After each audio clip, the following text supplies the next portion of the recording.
Ayah anak ini namanya Liao dan Ji. Ji sekarang kelas 5 SD. Setiap pulang sekolah dia selalu mampir ke restoran nungguin ayahnya. Liao kerja sebagai pelayan di restoran itu. Semenjak istrinya meninggal, Liao harus mengurus Ji seorang diri. Malamnya selesai kerja, mereka berdua pulang. Di rumah, waktu Liao lagi asik main saksofon, ada wanita cantik datang menagih uang sewa kontrakan. Namanya Lin. Saat ngobrol, Lin menawarkan bulan depan kios baru milik bosnya yang berlokasi di pinggir jalan sudah siap. Kalau nggak salah dulu Liao sempat bilang mau buka usaha salon. Kenapa nggak coba sewa kios itu aja? Namun sayang, Liao belum punya modal. Setelah Lin pergi, Liao mengukur baju Ji sambil bilang, daripada kita ngontrak terus, mending beli kios saja sekalian. Meski gaji ayah kecil, tapi kalau kita sabar menabung selama 3 tahun, kita pasti bisa punya kios sendiri. Mendengar itu, Ji senang. Dari dulu dia pengen banget buka salon impian almarhum ibunya yang belum sempat diwujudkan. Besok paginya, pas baru bangun, Ji langsung menghitung hari. Dia nggak sabar ingin cepat-cepat punya kios.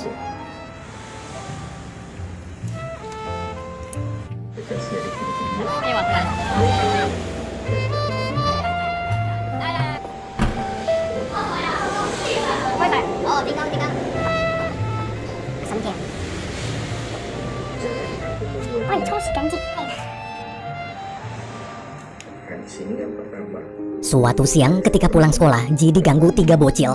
Waktu ayahnya diejek miskin, dia cuma bisa diam menahan kesal, tak berani melawan karena badan mereka lebih gede. Malamnya, Ji menemani sang ayah menghadiri acara pesta pernikahan adiknya. Selesai acara, gara-gara kebanyakan minum, Liao muntah-muntah. Dengan kondisi mabuk parah, Liao memberitahu, ayah baru aja dapat pinjaman uang dari adiknya. Bukan cuma buat modal usaha beli peralatan aja, tapi uangnya juga cukup untuk membeli kios. Mendengar kabar itu, Ji girang. Sebentar lagi mimpi keluarga kita bisa terwujud.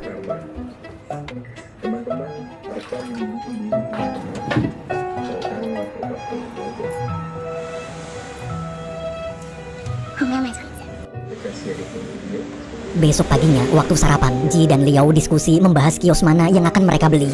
Liao juga akan coba menanyakan Lin soal kios milik bosnya yang kemarin dia tawarkan. Siapa tahu masih kosong. Malamnya, sepulang kerja, karena sebentar lagi Natal, Liao ingin membelikan sepeda untuk kado Natal Ji. Pas mampir ke toko sepeda, pemilik toko cerita, sekarang harga tanah udah naik. Jadi juragan tanah menaikkan harga jual kiosnya sampai 2 kali lipat. Liao pun kaget. Sepulang ke rumah, saat melihat berita kenaikan harga tanah di koran, Liao terdiam lemas. Dia bingung gimana caranya menjelaskan ke Ji kalau uang untuk beli kios kurang. Keesokan harinya, sepulang sekolah, hujan-hujan, waktu lagi neduh di warung, Ji ketemu kakek-kakek naik mobil mewah. Ternyata dialah juragan tanah yang bernama Si, atau biasa dipanggil kakek bos. Dia sultan kaya raya dan orang paling dihormati di kota itu. Saat melihat Ji kehujanan, kakek kasihan lalu memanggilnya masuk ke mobil. Dengan polos, Ji nurut. Di jalan pulang dengan nada seram, kakek bercanda pura-pura bilang ingin menculik Ji. Pas ditanya apa Ji takut sama dia, karena nggak kenal, tuh bocah cuma bengong. Malam hari di rumah, ketika sedang makan, Ji cerita ke ayah soal kakek-kakek tua Bangka tadi. Pas tahu itu kakek bos, Liao memberitahu dia adalah juragan tanah paling ditakuti di kota ini. Bila ada yang berani nyari masalah di wilayahnya, siap-siap mampus. Orang-orang sering menyebutnya dengan julukan Old Fox atau sang rubah tua. Ji pun kaget. Di tengah obrolan, meski berat, Liao terpaksa harus jujur. Sebenarnya kita nggak jadi beli kios gara-gara sekarang harganya naik 2 kali lipat. Mau nggak mau kita harus bersabar menabung lagi sampai uangnya cukup. Mendengar itu, Ji sedih. Besoknya sepulang sekolah, saat papasan lagi sama kakek bos di warung kemarin, Ji langsung menghampiri. Dengan polos, tuh bocah bilang dia nggak takut sama kakek. Dia juga sudah tahu siapa sebenarnya kakek. Melihat keberanian bocah songong itu, kakek justru kagum, lalu menyuruhnya masuk mobil. Di jalan, kakek menjelaskan dia tahu semua yang terjadi di wilayahnya. Bahkan dia juga tahu kalau Ji sering dibully bocil-bocil lain. Kakek pun mencoba mengajari gimana caranya melawan balik. Kuncinya adalah informasi. Jika tahu kelemahan lawan, maka kita bisa dengan mudah membuat lawan tunduk tanpa harus pakai fisik. Malamnya, karena belum bisa mewujudkan salon impian almarhum ibu, Ji menangis sendirian di taman. Tak lama kemudian, Liao datang menenangkan. Meski harus tertunda, tapi ayah yakin suatu saat nanti mimpi keluarga kita pasti terwujud. Akhir bulan, akibat cuaca dingin, Liao jatuh sakit. Malam itu, ketika Lin datang menagih uang sewa, Ji memberitahu keadaan ayahnya. Setelah memeriksa kondisi Liao, Lin lalu ngajak Ji makan di luar. Di kedai, Ji cerita panjang lebar soal rencananya membeli kios. Dia mohon turunkan harga kiosnya. Kalau sulit, besok tolong antarkan aja dia ke rumah kakek bos, biar dia sendiri yang negosiasi. Mendengar permintaan Ji, Lin bilang dia akan coba membantu. Besoknya, sesuai janji, Lin mengantar Ji ke rumah kakek bos. Waktu sampai, melihat rumah si kakek serba mewah, Ji sangat kagum. Saat bertemu kakek dan ngobrol berdua, Ji langsung menawar harga kiosnya. Namun kakek menolak. Kakek menasihati, dalam bisnis kita nggak boleh pakai perasaan. Rasa empati hanya akan menghancurkan kita. Kakek lalu menunjukkan segelas air sambil mengajari bagaimana caranya membuang rasa empati kita. Pertama-tama minum airnya, pejamkan mata, kemudian ucapkan, bukan urusanku. Malamnya melihat Ji diantar pulang sang rubah tua, Liao panik. Karena khawatir, Liao berusaha mengingatkan Ji agar jangan dekat-dekat sama kakek bos, nanti kita bisa kena masalah. Namun Ji tak mau dengar, dia langsung masuk kamar sambil bilang bukan urusanku. Liao pun istighfar. Beberapa hari kemudian Natal tiba. Malam itu selesai kerja, Liao buru-buru pulang membawa kado Natal dan sepeda baru untuk Ji. Awalnya Ji masih ngambek, tapi pas tahu ayahnya bawa kado dia senang. Setelah membuka satu persatu kadonya, Liao menyuruh Ji memakai jaket karena di luar ada kado spesial.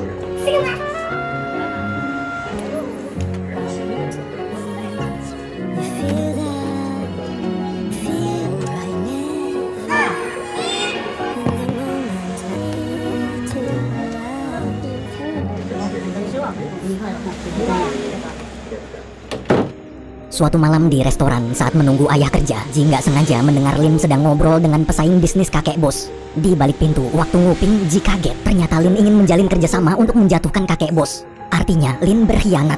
Selesai nguping, biar nggak ketahuan, Ji buru-buru pulang. Di jalan, kebetulan Ji ketemu kakek bos. Karena lagi nyetir sendirian, kakek ngajak Ji naik mobil keliling taman. Di taman, ketika ada bocil-bocil yang sering ngebully Ji, kakek bos perlahan-lahan melewati mereka.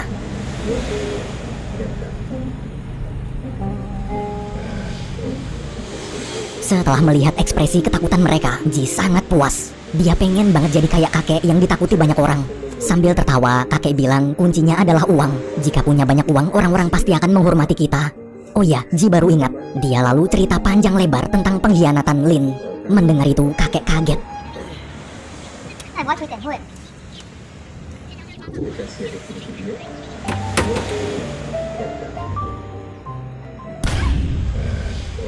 Besok malamnya, waktu pulang kerja, Liao bingung kenapa Lin ada di depan rumahnya dengan wajah memar. Liao pun menyuruh masuk. Di dalam, Lin menangis dan cerita kalau dia baru aja dipecat. Meski dia sudah berusaha menjelaskan kalau semua cuma salah paham, tapi kakek bos tak percaya. Di kamar, mendengar cerita Lin, Ji merasa bersalah. Keesokan harinya, saat Liao sedang masak, Ji cerita pemilik kedai di seberang baru aja meninggal kemarin.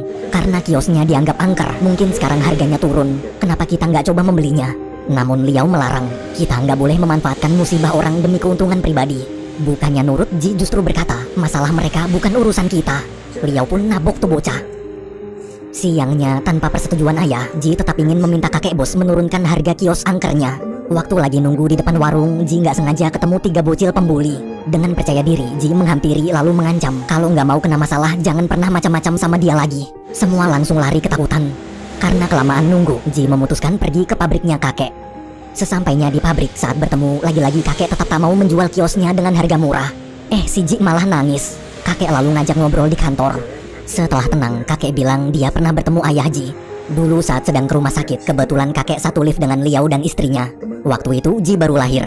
Namun selama di lift, Liao terlihat berusaha menutupi kebahagiaannya agar tak menyakiti hati kakek. Karena di hari yang sama, ibu kakek baru aja meninggal dunia. Padahal kakek nggak cerita sama sekali. Liao sangat peka, seperti tahu apa yang dirasakan orang di sekitarnya. Dari belakang, melihat sikap kepedulian Liao, kakek hanya terdiam. Selesai cerita, kakek bilang sifat ibunya dan sifat Liao sama. Sama-sama terlalu peduli pada perasaan orang lain. Baginya, itulah sifat seorang pecundang.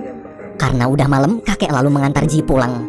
Di jalan, kakek cerita, dulu ibunya adalah seorang pemulung. Tapi walaupun terlahir di keluarga miskin, bukan berarti kita tak bisa merubah keadaan. Semenjak ibunya meninggal, kakek terus bekerja keras dan membuang jauh-jauh sifat empatinya.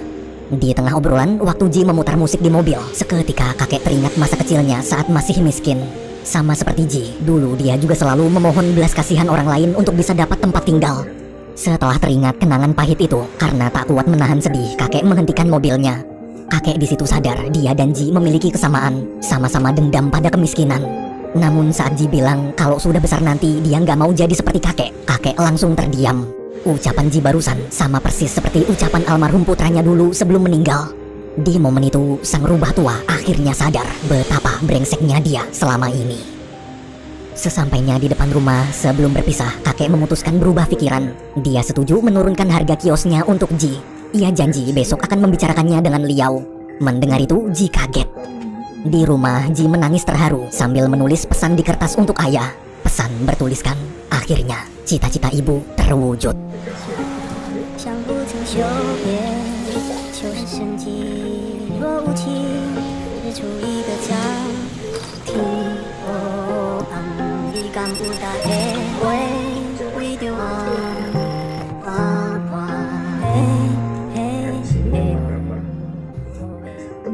Keesokan harinya, sesuai janji, kakek bos datang menemui Liao. Kakek bilang dia baru aja mengusir keluarga pemilik kedai. Sekarang kiosnya sudah kosong. Kalau mau, Liao bisa membelinya dengan harga murah. Tapi Liao menolak. Ia justru memohon agar kakek membiarkan keluarga pemilik kedai tetap menempati kiosnya. Ia tak ingin keluarga itu sedih, apalagi ayah mereka baru aja meninggal. Mendengar ucapan Liao, kakek tersenyum kagum. Liao yang selama ini dia kenal sama sekali tak berubah. Selalu peduli pada orang lain. Sepulang kerja, ketika tahu ayahnya menolak tawaran dari kakek, Ji marah-marah terus kabur dari rumah. Di taman, Ji menangis sendirian. Tak lama kemudian, Liao datang mencoba menenangkan.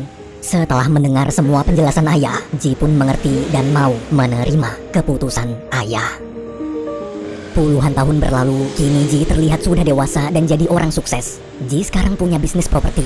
Namun berbeda dengan pebisnis properti lain yang berlomba-lomba membangun perumahan elit, bisnis properti Ji ini justru malah membangun rumah-rumah murah untuk warga kurang mampu. Pagi itu saat sedang rapat, rekannya protes. Kenapa setiap membangun perumahan murah, Ji juga selalu membangun sekolah gratis di dekatnya? Kalau begini terus, keuntungan kita jadi kecil dan investor akan marah-marah. Mendengar itu, sambil meminum segelas air, Ji berkata, bukan urusanku. Film berakhir.